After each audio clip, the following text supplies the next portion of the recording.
Los hombres y las mujeres que lo pensaron.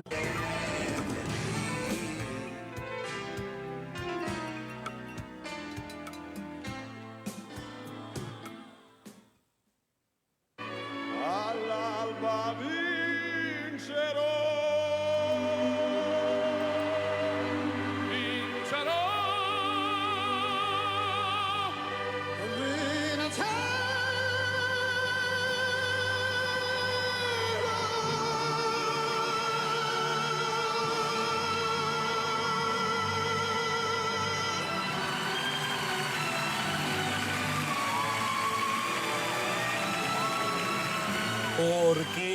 ¿Por qué eligió José San Martín esta música de apertura? Bueno, se lo vamos a preguntar, porque el tema de hoy es... ¿Quién habló de victorias? Cualquier alusión al Mundial es pura coincidencia. Bienvenido, José, ¿cómo le va? Súper abrigado, además, súper abrigado. Por las circunstancias externas, Externas, no por efectivamente. efecto del domingo. No, No. es que el frío todavía me duele, no es que me dure tampoco, no, para nada. No, Es una respuesta fisiológica al entorno. Exactamente, no es ese temporal el del domingo. Bueno, ¿por qué eligió esta pieza tan linda? Bueno, viene a ser la antítesis del verso final con el que termina una poesía de Rilke que se llama Requiem, que termina con ¿quién habla de victoria? Se trata solo de resistir, así termina. O sea, es una visión de la vida, de lo que estamos hablando, no estamos hablando de fútbol ni de eventos deportivos de importancia menor, porque a quién le importa ganar un mundial, por ejemplo, no sé si a alguien le importa, como si fuera un evento trascendente de la vida. Puesto menor. Saliendo de ese lugar entonces y reflexionando sobre la vida, no sobre el deporte, la pregunta es si la vida es un lugar en el que solo se trata de sobrevivir, de resistir porque no queda nada más, y en contraste con eso, la ópera de Puccini, de la cual se saca el aria de Pavarotti, tiene que ver con voy a vencer tomando los riesgos que me exponen a una derrota segura o probable o verosímil, pero no me importa el riesgo que asumo porque en última instancia tengo confianza en que el hecho de haber asumido el riesgo ya implica haber vencido. El hecho de haberme expuesto a perder, porque se expone nada menos que a perder la vida, confesando algo que le puede costar la vida, aún así el personaje de la ópera dice, cuando llegue el alba voy a vencer porque me he sobrepuesto a mi debilidad, me he sobrepuesto y el amor va a triunfar por sobre todo esto, tomando los riesgos del caso. Bueno, es una fuerza motora esa, ¿no? Que puede despertarnos cada día, pero también puede provocarnos la ilusión permanente de estar en búsqueda constante y nunca llegar. Bueno, justamente este tema de la ilusión tiene que ver con algo que a uno le queda dando vueltas. ¿Por qué nos duele tanto el haber llegado casi al final y no haber perdido antes? Yo supongo que los alemanes que se fueron antes, los holandeses que se fueron antes, todos los que se fueron antes perdiendo rápidamente, supongo que no generaron esa ilusión de estar tan cerca de lograr algo extraordinario y precisamente por eso, no teniendo una ilusión ni una expectativa tan grande, la decepción ha sido bastante menor en proporción a la poca ilusión que se pudiera tener. El haber ido sorteando los obstáculos de la manera que uno los va sorteando, lo pone en situación de ilusionarse cada vez más con un logro cada vez más dificultoso. Y esa es una trampa curiosa que lo ha estudiado un filósofo francés, Jean-Paul Sartre, cuando hace un análisis sociológico del deporte o de la práctica del boxeo, donde dice, en Occidente hemos desarrollado una manera de visualizar las victorias en el boxeo que conllevan un costado bastante oscuro. Y es que el boxeador empieza teniendo rivales de poca monta, a los cuales puede vencer con relativa facilidad, pero es una pirámide ascendente en el que el grado de dificultad, el grado de peligro y la probabilidad de derrota crece casi exponencialmente, de tal manera que resulta prácticamente imposible tener una carrera exitosa de boxeador que no termine tremendamente mal. Serían muy excepcionales los casos en que el boxeador puede abandonar esa carrera de búsqueda de la progresión de dificultades cada vez mayor, llegando a una cima de pirámide que nunca está accesible y terminar en un colapso muy cerca del final. Es como que todas las prácticas muy competitivas, los deportes de alta competencia, como que estuvieran organizados en base a una competencia progresivamente más dificultosa que hace que al final termine en un colapso. Hay una lógica ahí que también está ligada con el logro generalmente trae satisfacciones, pero se contrasta con insatisfacciones. Siempre recuerdo dos anécdotas que las uní por el ser argentino. En esta idea, José, que el fútbol es tan importante para nuestras vidas, que es, ¿somos como jugamos al fútbol o jugamos como somos? Y me acordé de una anécdota que me contaba un agente ligado al sector agropecuario, que lo emparenta con Bilardo. Bilardo, cuando salió campeón del mundo en el 86, no festejaba. Y, por supuesto, que en vez de estar contento, desbordante, le costó, porque estaba enojado porque en la final le habían hecho 2 goles. Y había ganado 3-2. Y no como él quería, que no nos pueden hacer esos goles de cabeza. Fue una final sufriente la de Argentina, teniéndolo a Maradona. Y me acordé de una anécdota que me contaba un médico veterinario que trabajaba en una agrupación que premiaba a los productores de trigo de esta zona. El que más producía en una temporada mayor rinde del trigo era destacado como el productor triguero del país. Y lo ganó un señor de acá de la región. Cuando le fueron a comunicar la noticia a don Pérez, en vez de ponerse contento, miró a la persona, dijo, che, acabas de ganar el reconocimiento de ser el mejor productor de trigo del país. Nunca, nadie esta temporada tuvo mejor rendimiento que vos. Y los miró, se quedó en silencio y dijo, sí, ¿y ahora dónde lo pongo? Al trigo. Tenía que invertir para guardar ese trigo. Hay como una insatisfacción constante que nos persigue, que no sé si eso es positivo o negativo, porque a lo mejor nos ayuda a todo el tiempo ponernos nuevos desafíos, ya sea en el fútbol como en la vida. Es una evaluación que se podría hacer. Los etnólogos que han estudiado los aborígenes norteamericanos descubrieron que había una comunidad de los indios pueblo que no conocían la noción de competencia.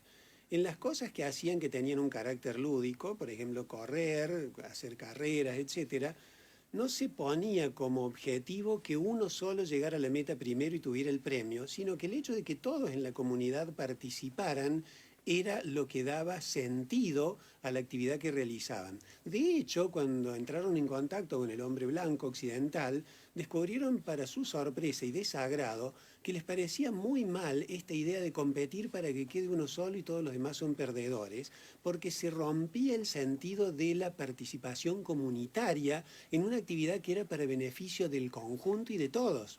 Es este mismo grupo de gente que generó la sorpresa de no entender cuándo se hacía la fiesta principal del pueblo, porque no tenían un horario. Es que no se regían por un horario cronológico, sino por el hecho de que hubieran llegado todos. Cuando estén todos los que participan de la celebración, ahí comienza la celebración. Entonces, la idea de que individualmente uno se pueda destacar en detrimento de todos los demás que pierden, tiene esa lógica de que solo uno gana, el resto pierde, y el que queda segundo en el podio o el que queda tercero sufren muy mucho. Probablemente los que quedan fuera del podio sufren menos que los que quedaron segundo o tercero en comparación con el que salió primero. Pero la lógica es que en el curso de la competencia y de la carrera y de la construcción de una carrera, en algún momento el que fue primero no va a ser más primero y va a tener una experiencia parecida al suplicio de Tántalo, que cuanto más cerca estaba el agua, más deseo de beberla tenía, pero cuando se había incrementado al pico máximo de intensidad del deseo, el agua retrocedía y no podía beberla. Entonces, las dos partes de la competencia van ligadas con la posibilidad de un fracaso que es mucho más estrepitoso que si uno no está en la lógica de la competencia para que solo el que gane sea feliz y el resto sea totalmente desgraciado, sino que todos participemos del juego de la vida de una manera diferente, porque hay victorias para todos los ejércitos, y que todos tengamos una parte en este festín de vivir, no solo el que sale primero. Pero no hay conciencia de eso en la argentinidad, ¿no? Hay una... Me parece a mí, se impone mayoritariamente la idea de que si no ganás, no servís. no solo en argentino, es el tema de Occidente, y no solo de Occidente, sino que es una ideología que se llama, es una ideología que tiene que ver con que haya un sector bueno y un sector malo, que es el maniqueísmo. La doctrina maniquea supone que hay dos partes de la realidad, una buena y otra esencialmente mala, no que haya diferencias y distintos grados de bondad, sino que hay una parte que es radicalmente mala y la otra buena. Esta idea maniquea yo creo que está muy presente en toda la cultura occidental y de ahí viene como la necesidad creada artificialmente de un enemigo al cual haya que derrotar. Si lo pensamos nosotros, por ejemplo, en términos deportivos, parece que la gracia consiste en que, en primer lugar, se cree un enemigo al cual haya que derrotar y vencer de cualquier manera y a como dé lugar. Que sin esa parte no tiene sentido el deporte, como si no hubiera la posibilidad de dos partes que van a jugar para ver quién juega mejor, como por ejemplo cuando nosotros jugábamos al fútbol que éramos chicos y no nos recordábamos después quién había ganado ni quién había perdido, porque ni cortábamos los goles. No era importante ver cuántos goles había hecho un grupo u otro, porque de hecho intercambiábamos los jugadores en la mitad del juego para que se equilibrara un poquitito. Entonces, la idea de construir un enemigo para que tenga sentido la victoria ya lleva una lógica que es no solo en Argentina, sino que es la lógica más bien de Occidente. Una última puntualización. Otro de los estudios sobre los indios norteamericanos es que quedaban estupefactos la primera vez que veían a un blanco golpear a sus hijos. O sea, en la crianza de los aborígenes, de muchos de los grupos aborígenes, porque había muchas etnias en Norteamérica, había una sorpresa muy particular con encontrar con que los blancos castigaban físicamente a sus hijos. No les entraba. Les pegaban. Claro, que les pegaran, porque no incluían el maltrato físico en la educación. Por supuesto que la otra parte también ya ha sido visualizada, y es que si no hay un incentivo de competición con un componente de agresión más o menos manifiesto, el progreso disminuye mucho. O sea, las comunidades que tienen un fuerte entrelazamiento en sus vínculos afectivos, un sentimiento de comunidad muy fuerte, que no hay competencia, se quedan en un nivel más chato de producción cultural porque no existe el incentivo del destacarse un pionero que hace algo y lo destaca sobre el resto, sino que queda en una chatura en que todos están conformes más o menos con lo que tienen. Mayor conformidad, menor progreso, pero nosotros tenemos la otra cara de la moneda, que es mucho progreso individualmente y mucha desgarradura del tejido social. Bueno, que hemos sido objeto de la conversación mundial en estas últimas horas, por lo menos en las redes sociales, ¿no? Supongo que, pero bueno, el efecto bandera de Malvinas ha llegado a muchísima gente que ni siquiera sabía qué eran las Malvinas en el mundo. Pero hay una cosa que me gustó que dijo, creo que era un inglés o un norteamericano, ahora entré en la duda, pero bueno. Él dijo que entendía que los argentinos tenían tanta pasión por el fútbol porque no tienen otra cosa que mostrar como positiva. Yo no sé si fue para bajarnos el precio o es una buena descripción. ¿Por qué no tener esa cuestión? ¿Y por qué que no sea real? Que sea un diagnóstico bien certero, que nos abrazamos al fútbol porque el fútbol nos salva de las otras carencias.